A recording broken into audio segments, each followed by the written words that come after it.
नमस्कार. Yes news महाराष्ट्रामध्ये आपल्या सर्वांचे स्वागत. मोरोशी प्राथमिक आरोग्य केंद्रात गेलेल्या आदिवासी रुग्णास वेळेवर उपचार न मिळाल्याने तो झाला खासगी रुग्णालयात भरती. वाचला जीव. सीईओच्या कारवाईनंतर ही परिस्थिती जैसे थी. मुरबाड तालुक्यातील मोरोशी प्राथमिक आरोग्य केंद्रात फांगुळगव्हाण येथील आदिवासी शेतमजूर गणपत कारभाळ हे पोटात जबरदस्त दुखू लागल्याने तसेच उलटी जुलाब सुरू झाल्याने ते प्राथमिक आरोग्य केंद्र मोरोशी येथे गेले होते. परंतु तेथे ना डॉक्टर ना कोणी आरोग्य कर्मचारी. अखेर त्रास वाढल्याने रुग्णाला डॉक्टर भेरे यांच्या खासगी दवाखान्यात भरती करण्यात आलं. त्यामुळे या पेशंटचा जीव वाचला. त्यामुळे मुरबाड तालुक्यातील आरोग्य विभागाचा सावळा गोंधळ पुन्हा एकदा समोर आला आहे. विशेष म्हणजे ठाणे जिल्हा परिषदेचे कर्तव्यनिष्ठ मुख्य कार्यकारी अधिकारी रोहन घुगे यांनी कल्याण तालुक्यातील निळजे PSCला अचानक भेट दिली होती. यानंतर तेथील कर्मचारी गायब असल्याचं दिसून आल्याने त्यांनी या 5 ते 6 कर्मचाऱ्यांना निलंबित केलं होतं. यामुळे संपूर्ण जिल्ह्यात आरोग्य विभागात खळबळ उडाली होती. यामुळे आरोग्य विभाग अलर्ट झाला होता.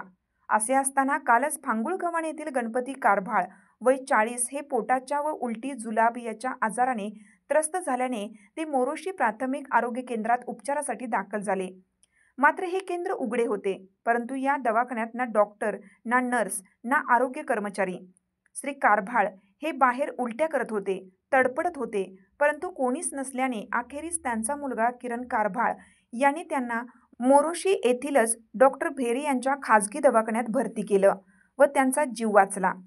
मुरबाड तालुक्यातील 9 प्राथमिक आरोग्य केंद्र आहेत, तर 30 उपकेंद्रे असून मोरोशी अंतर्गत सावर्णे, चिंचवाडी, फांगुळगव्हाण, निरगुडपाडा, वाघवाडी, न्याहाळी, पायरवाडी, कुंभाले, वैतागवाडी, वाल्हिवरे, मोधळवाडी, धारखिंड, आल्याची वाडी, बांडीशेत, लोत्याची वाडी, अवळेवाडी, दिवाणपाडा, भोरांडे, करपडवाडी, फांगणे, भोईरवाडी आणि पेजवाडी अशी 25 ते 30 गावपाडे येतात.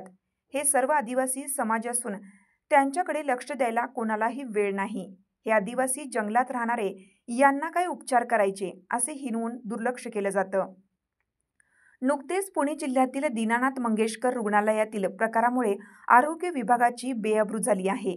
अशातच शासकीय रुग्णालये, ग्रामीण रुग्णालये, प्राथमिक आरोग्य केंद्र, उपकेंद्रे याची अशी परिस्थिती असेल तर जिल्हा आरोग्य यंत्रणा नक्कीच ICUमध्ये आहे की काय असा प्रश्न उपस्थित होतो.